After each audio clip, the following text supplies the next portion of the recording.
한 해 동안 여러분들 참 많은 사람들 만나셨죠? 돌이켜 보면 2019년 한 해 동안 참 많은 사람들을 이렇게 저런 모습으로 만나셨을 텐데, 여러분들 그 만난 사람들을 자주 만난 순서를 매긴다면 가장 많이 만난 사람들이 어떤 사람들이고, 두 번째는 누구고, 세 번째는 누구고 혹시 기억하실 수 있겠습니까? 아무래도 가장 자주 만난 사람은 가족이겠죠. 아니면 좀 어떤 이유로건 되게 슬픈 일입니다. 그죠? 바빠서 자주 못 만났든, 아니면 별로 관심이 없어서 만나고 싶지 않아서 안 만났든, 하여튼 가족들을 가장 많이 만나지 않았다라고 하면 좀 슬픈 일인 것 같고, 두 번째로 대부분의 분들이 많이 만났다면 누구를 만나셨을까요? 직장 동료를 가장 자주 만나지 않겠습니까? 매일 만나게 되는 분들이 꽤 있을 테니까, 물론 어떤 직장에 따라서는 그러지 않을 수도 있겠습니다만, 그 다음에 또 자주 만난 사람들이 여러분들 친구들, 절친들 보다 더 자주 만난 사람이 있지요. 여기 교회 공동체의 사람들은 일주일에 한 번은 하여튼 만났을 테니까, 아마도 나는 내 친구들보다 교회 사람들을 더 못 만났는데 이거 좀 이상한 것입니다. 그렇죠? 그러면 내 친구를 매주 만났나? 근데 그러지도 않았는데 교회 사람들을 훨씬 적게 만났다 그러면 이건 한 달에 한 번씩 나오는 것도 아니고, 그러니까 좀 이상하지요. 함께 있는 시간으로는 직장 동료가 가장 오래 있을 가능성도 많아요. 저 학교에 있을 때 그때 처음 시작했을 때 우리 교감 선생님이셨던 분이 그런 말씀하셨습니다. 선생님들 학교에서 선생님들이랑 잘 지내야 돼. 왜냐하면 이렇게 같이 직장에 있는 사람들이 가족보다도 원래 시간으로 하면 훨씬 더 같이 있기 때문에 여기가 사이가 나쁘고 그러면 정말 괴로워. 이랬던 기억이 아직도 있습니다. 많은. 그렇지만 아무래도 직장 동료들과는 어떤 관계가 맺혀진다기보다는, 여기서 말하는 관계는 우리가 지난주에 이야기한 걸로 하면 속 사람을 서로 이제 공감하고 공유한, 이 사람은 이런 아픔이 있지, 이 사람은 이런 가치관을 가지고 있지, 그래서 우리가 이런 것들을 함께 하고 있지라기보단 어떤 일, 이런 것들이 이제 아무래도 매개로 들어가니까 어떤 관계가 맺혀지기는 아주 소수의 어떤 사람들은 그럴 수도 있겠지만, 직장 동료라 할지라도 그래 쉬운 일은 아닌 듯합니다. 또 반대로 가족들 사이에서 그런 관계가 맺혀져 있지 않다고 한다면 이것도 슬픈 일이죠. 서로 관심이 없어가지고 정말 마치 남처럼 서로 이 사람이 요즘 관심이 무엇고, 무엇을 아파하고, 무엇을 기뻐하고, 이걸 잘 모르고 살아간다면 그것도 참 슬픈 일이고, 교회 공동체의 지체들도 마찬가지죠. 물론 우리가 여기 있는 모든 사람이 그렇게 깊이 관계를 하고 그 삶이 어떤 부분 공유되고 서로의 아픔, 서로의 기쁨을 함께 하긴 어렵지만, 그래도 그 작은 우리 그룹들이 있지 않습니까? 저도 그 안에서는 이 사람은 요즘 어떤 게 되게 관심사야, 어떤 것 때문에 고민하고 있어, 어떤 것 때문에 설레고 있어, 이런 부분들은 우리가 공유하는 것이 맞죠. 오늘 여러분 본문 1절을 한번 보시면요, 그렇게 이제 바울 사도가 얘기합니다. 옥에 갇혀서 이야기하는 거잖아요. 내가 옥에 갇혔지만 내가 너희에게 꼭 권하고 싶은 게 있다. 그게 뭐냐 하면, 너희가 부르심을 받은 일에 합당하게 행하며 살기를 바란다 라고 말합니다. 지난번에 잠깐 얘기했죠. 바울서 시는 대부분 중간 절반은 신앙의 기본을 이야기하고, 나머지 절반은 그 신앙의 기본을 가진 자들이 어떻게 살아야 될 것인가, 이런 얘기를 하는데, 에베소서 4장이라는 것은 6장까지 있는데 앞에 3장까지는 기본을 얘기한 거고, 이제 4장부터 6장까지는 그래서 어떻게 살아야 할 것인가 라는 이야기를 하면서, 그러니까 뭐라고 말하냐면, 너희들이 주님께서 너희들을 불러내실 때, 이 세상으로부터 불러내실 때는 이유가 있었는데 그 부르심에 합당하게 앞으로 행하면서 살아라 라고 하면서 시작을 하지요. 근데 그 부르심을 받은 일에 합당하게 살기 위해서 가장 중요한 조건을 뭐라고 말하냐 하면, 2절과 3절에 그 이야기가 있습니다. 2절과 3절을 함께 읽어보겠습니다. 모든 겸손과 온유로 하고,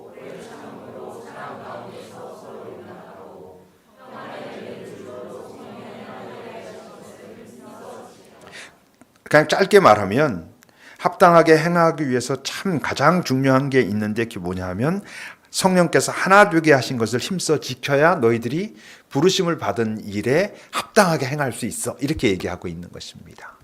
가장 중요한 건 성령께서 너희를, 우리를 하나 되게 하셨는데 그 하나 되게 하신 것을 꼭 지켜내라. 그게 너희들이 부르신 이후에 합당하게 살게 되는, 살 수 있는 아주 중요한 조건이야 라고 말하고 있지요. 근데 그 하나됨을 지키라고 하면서 평안에 매는 줄로 성령이 하나 되게 하신 것을 힘써 지키라 그랬는데 평안에 매는 줄이라는 건 과연 뭘까? 그건 뭐냐 하면 그 위에 2절에 있는 바로 그 이야기들입니다. 여러분 2절을 한번 다시 보세요. 모든 겸손과 온유 그리고 오래 참음으로 사랑 가운데서 서로 용납하는 것. 그냥 단어들만 말한다면 겸손, 온유 그리고 인내하고 참으면서 서로 용납하는 것. 이게 평안에 매는 줄이고 이 평안에 매는 줄이 있어야 성령께서 하나 되게 하신 그것을 잘 지켜낼 수 있다. 이렇게 말하고 있는 것이죠. 그러니까 여러분 겸손, 온유 그리고 서로 용납하는 것 이것으로 하나됨을 지킨다는 뜻은 이 하나됨은 어떤 기계적인 하나는 아닌 거잖아요. 직장에서 같은 어떤 팀에 속해가지고 그들이 하나 되는 건 어떤 좀 기계적인 하나란 말이에요. 어떤 기능상, 직능상 서로 맡은 일을 잘 서로 협력해가지고 어떤 일을 이루어내는 원팀이라고 한다면 지금 겸손과 온유와 오래 참고 그래서 사랑 가운데서 용납함으로 되는 그 하나됨은 그런 어떤 직능상의 기능적인 하나됨이 아니잖아요. 정말 관계를 맺는 하나됨. 서로의 아픔, 기쁨, 설렘, 두려움 또는 요즘에 고민 이런 것들을 공유하기 때문에 서로 참고 기다리고 사랑하고 이러면서 하나 되는 그런 하나됨. 그런 하나됨이 우리가 이 땅에서 하나님께서 우리를 이 땅에 살려두신 그 이후에 합당하게 살아가게 되는 가장 중요한 조건이라고 말하고 있습니다. 그렇다면 그 하나가 돼가지고 잘 감당하기 원하는 부르심을 받은 일이라는 게 뭐예요? 마지막 12절에 있습니다. 여러분 12절을 보면 성도를 온전하게 함으로써 뭐를 하게 한다냐면 봉사의 일을 하게 하고 그리스도의 몸을 세우려 함이다. 이렇게 말을 하고 있어요. 봉사의 일 그리고 그리스도의 몸을 세우는 일. 봉사는 아무래도 거기엔 분명히 나도 들어갑니다만 그래도 봉사는 이타적인 것이죠. 내 옆에 있는 너이기도 하지만 우리 밖에 있는 저들 공동체 밖에 있는 자들에게까지 우리가 다가서 가지고 감당해야 될 어떤 것이 있다는 것이고 그런 것들을 통해서 그리스도의 몸된 지체들로서 건강하게 자라가는 것 그게 성도로서 온전함을 향해서 나아간다는 증거라고 말하고 있습니다. 근데 우리가 계속 얘기했었잖아요. 이 땅에서 당신의 백성으로 당신의 백성답게 부르심에 합당한 삶을 살기 위해서 단순히 부르신 것만 아니라 또 어떻게 됐다 그랬어요? 그러니까 살 수 있는 어떤 힘도 주셨다 그랬죠. 능력도 주셨다고 했잖아요. 그 말씀이 어디 있냐면 7절에 있습니다. 그렇게 살 수 있도록 우리 각 사람에게 그리스도의 선물의 분량대로 은혜를 주셨다.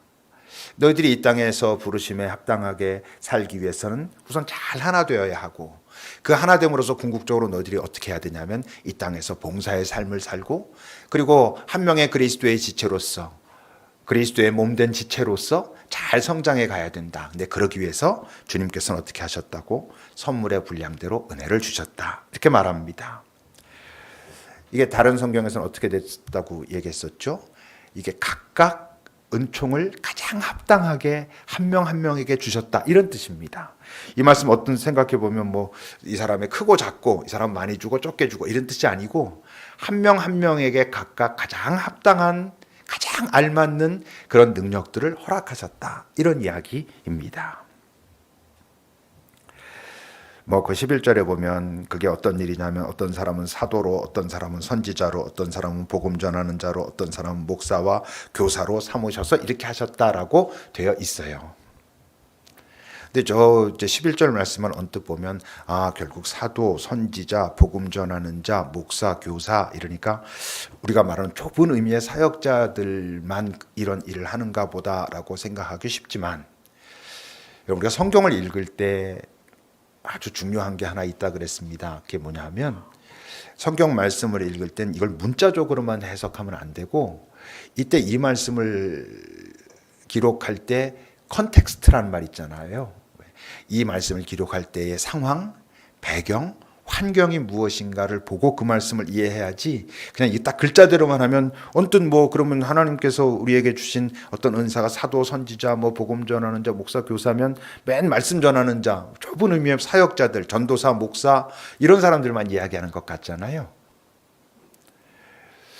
근데 여러분 이 교회 초창기에는 교회 공동체에서 하나님의 일을 위해서 할 수 있는 게 뭐밖에 없었냐면 구제하는 일하고 말씀 전하는 일 두 개가 거의 전부였어요. 왜? 이 당시에는 예수를 믿는 것 자체가 그의 삶의 기반이 막 흔들리는 거였잖아요. 그러니까 대부분의 사람들이 가난했어요. 가진 게 없었어. 그래서 왜 사도행전의 사정에도 보면은 그냥 그 먹는 것들 서로 나누는 게 굉장히 중요한 일들이었거든요. 그리고 그들이 흩어지고 어떻게 되든 항상 가면서 무슨 일을 했죠? 말씀, 복음 전하는 일들을 했어요. 그러니까 초대교회에는, 교회의 초창기에는 그들이 하고 있는 봉사의 일을 하고 그리스도의 몸을 세워가고 하는 일이 아주 좁은 의미였어요.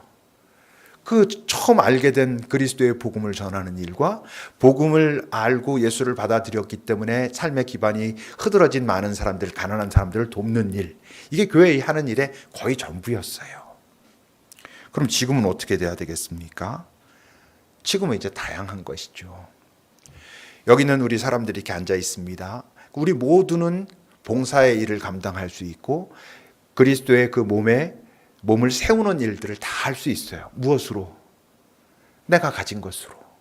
더 정확하게 말하면 내게 주신 것으로. 그 중에서도 특히 내가 잘 할 수 있는 것으로. 더 정확하게 말하면 하나님께서 내가 잘 할 수 있도록 선물로 주신 것을 통해 가지고 할 수 있어요. 그 여러분 우리가 그동안 요즘 쭉 말해왔던 말로 하면 그게 뭐였습니까? 은사라는 거예요. 하나님께서 우리들을 이 땅에 살게 하시고 당신의 백성으로, 그리고 네가 이 땅에 살 때 너 그냥 홀로 살라고 내가 두지 않아. 내가 너에게 이 땅을 나의 자녀로 살 수 있는 아주 중요한 무언가를 내가 너에게 줄 거야. 우리는 다 그것을 가지고 있는 사람들이에요. 그것을 가지고 이 땅에서 살면서 어떻게 살라고? 봉사의 일을 하고 그리스도의 몸을 세우는 일을 하라고 하셨다고 하는 것이죠. 원래 이제 2020년으로 넘어가는 이 송구영신 예배를 처음에 생각하면서 제가 생각했던 이 말씀은 뭐였냐면, 왜 그 출애굽기, 민수기 이런 데 보면 여러분 불기둥, 구름기둥 이런 거 나오죠. 성막을 짓고 구름기둥으로 지키고 불기둥으로 지키신단 말이에요. 근데 그 성막 위에 구름기둥이 가만히 머물러 있으면 이스라엘 모든 백성들은 움직이지 않아요. 머물러 있어요. 머무르는 거 그냥 아무것도 안 하고 널브러져 있는 게 아니고 그런 시간에는 더 하나님께 집중하고 자신들이 하나님 앞에서 누군가에 집중하는 그런 시간들인 거예요. 그러다가 이제 어떤 일이 벌어지면 구름기둥이 그 성막에 머물러 있던 그 구름기둥이 쓱 올라가면, 그리고 그 구름기둥이 움직이기 시작하면 이스라엘 모든 백성들이 다 그 성막을 거두고 해가지고 따라가기 시작하는 거예요. 그거는 이제 하나님께서 앞장서서 인도하시고 이스라엘 백성들이 인도를 따라서 따라가는 거예요. 왜 제가 그 구름기둥, 불기둥 그쪽의 이야기를 갖다 오늘 예배의 본문으로 생각했었을까요? 우리 교회가 처음 2001년에 시작되고 그때부터 쭉 같이 해보신 분들은, 해오신 분들은 아시겠지만 나름대로 우리 교회가 이것저것 좀 들썩들썩 했었어요. 사람들을 우리가 같이 예배드리자고 모으는 일도 그렇고 우리 안에서 뭐를 하는 일도 그렇고 한 몇 년 동안 꽤 들썩들썩 했었습니다. 우리 교회 사역자들 이렇게 처음 오셔가지고 요즘 교회 이렇게 분위기 보면 뭔가 이게 쫙 깔아앉은 좀 이런 느낌이 사실 좀 있잖아요.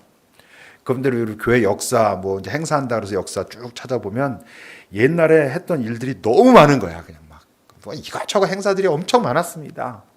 그거 보면 이제 그 처음에 오신 이제 전사님들 목사님들이 그러죠. 아니 옛날에 이렇게 이런 것들을 많이 했습니까? 이제 막 이래요. 그러다 어느 순간서부터 우리가 쭉 잠잠해졌어요. 이게 뭐 정체됐다라기보단 이제 그때부터 우리의 공동체에서 제일 많이 나온 단어가 뭐였을 것 같아요?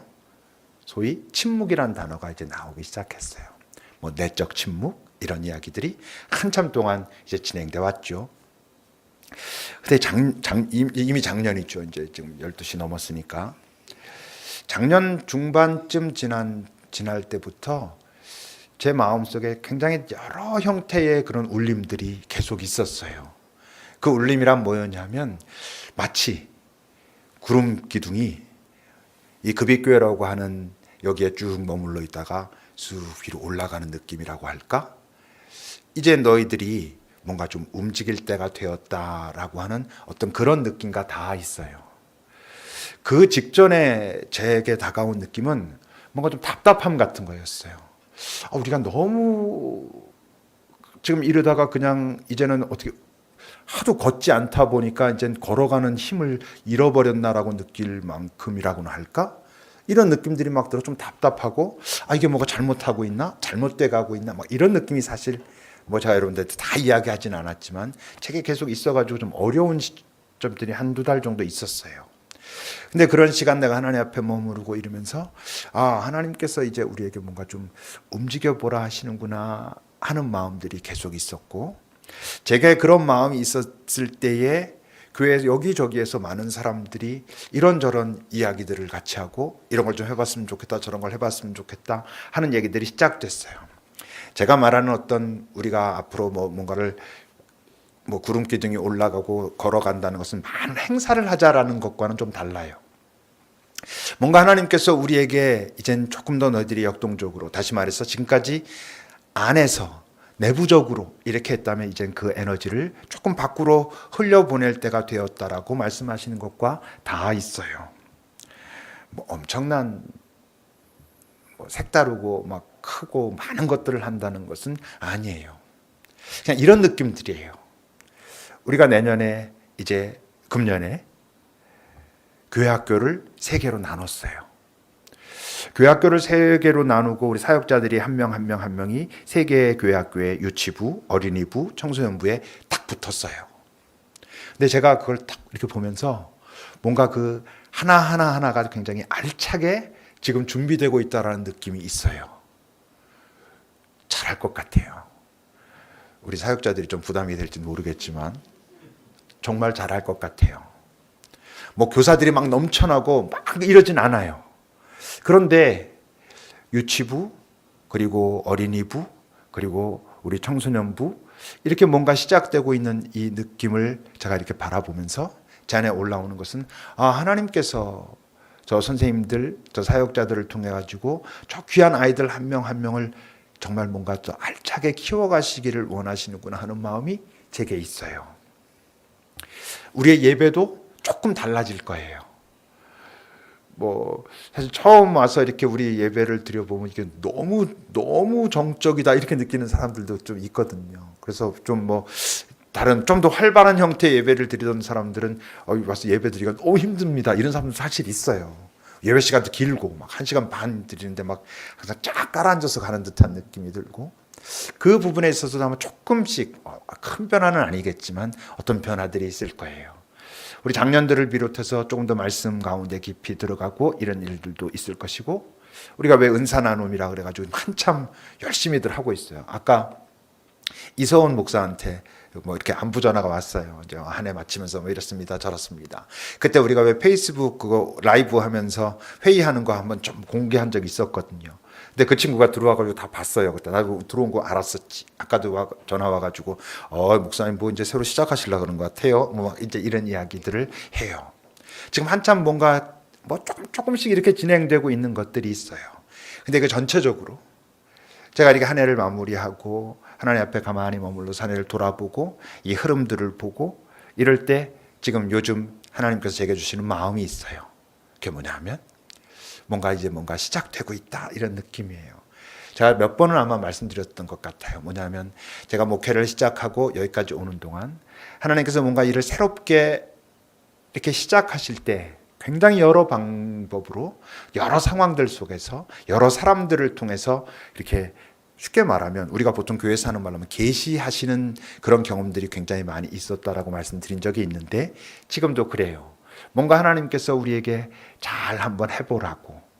근데 이게 자칫 잘못하면 우리가 뭐 교회에 집중해가지고 교회 일에 충성하고 이러는 거 아니에요. 이 공동체에서 하나님께서 우리에게 뭔가를 기대하고 그러실 때 이곳에서 벌어지는 많은 일들은 우리에게 이 땅에서 살아갈 수 있는 새로운 에너지를 주는 통로이기도 해요. 전 그래서 2020년에 대한 새로운 기대가 있어요. 숫자도 멋있잖아요. 2020년, 2020. 2020년에 절대로 무리하지도 않고 그렇다고 교만하지도 않고 함부로 설레서 너무 설치지도 않고 한 걸음 한 걸음 따라가지만 하나님께서 우리 공동체를 통해서 뭔가 새롭게 기대하시는 일이 있음을, 그런 것들을 통해서 우리 한 명 한 명에게 당신을 더 분명하게 계시하시고 우리가 살아가는 그 삶의 현장에서 잘 내가 하나님의 귀한 하나님의 자녀로 백성으로 살아갈 수 있는 어떤 새로운 우리에게 도전과 그리고 돌봄을 행하실 거라고 하는 그런 마음이 있어요. 말씀드렸지만 어떤 큰 변화가 시작되는 건 아니에요. 작은 시도들을 할 거예요. 근데 여러분, 하나님의 작은 시도란 항상 이래요. 작지만 그 시도에 동참했을 때에만, 그리고 동참해보면 그 작은 시도에 동참하지 않았을 때는 절대로 경험할 수 없는, 그러므로 아주 중요한, 아주 분명한 어떤 것을 경험할 수 있어요. 그것을 경험하게 되면 그것은 단순히 그 하나의 사건의 경험으로 끝나지 않아요. 내 삶의 여러 분야에서, 전 분야에서 그 에너지가 나타나게 돼 있어요. 저는 그런 기대가 있고 여러분들에게 그래서 그렇게 도전합니다. 2020년 한번 하나님께서 우리에게 뭔가를 기대하고 이제 한번 이렇게 해보자라고 권유하신다면 우리들 모두가 기꺼이 네라고 대답할 수 있기를, 함께 참여해가지고 그 일이 어떻게 흘러가는지 같이 따라가 볼 수 있기를, 그때 우리가 경험하고 그리고 함께 얻게 되는 에너지가 내 삶의 모든 영역에서 어떻게 나타나는지 볼 수 있기를. 그래서 내년 이맘때 다시 우리가 모여 예배 드릴 때 하나님, 당신께서 이렇게 하셨습니다. 우리로 하여금 당신의 그 일에 동참할 수 있도록 이끌어 주셔서 감사합니다 라고 새 찬양으로 찬양할 수 있기를 우리가 기대하면서 함께 걸어가기를 바랍니다. 기도합시다. 하나님, 이렇게 새해를 우리에게 또 허락하셨습니다.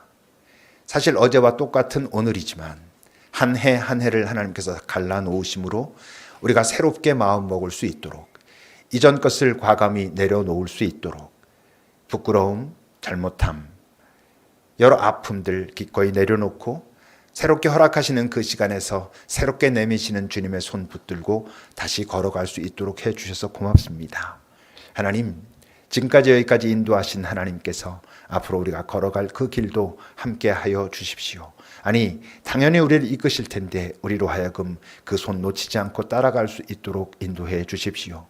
하나님께서 중요하게 여기는 그 일에 우리도 중요하게 여기고 함께 했을 때 하나님께서 우리의 삶의 모든 영역에서 당신의 좋은 에너지를 가지고 함께 하신다는 것을 우리 모두가 경험하게 되는 그런 2020년이 되도록 주님 지켜주십시오.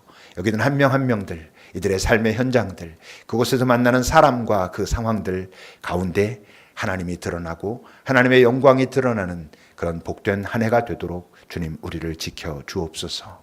예수님의 이름으로 기도합니다. 아멘.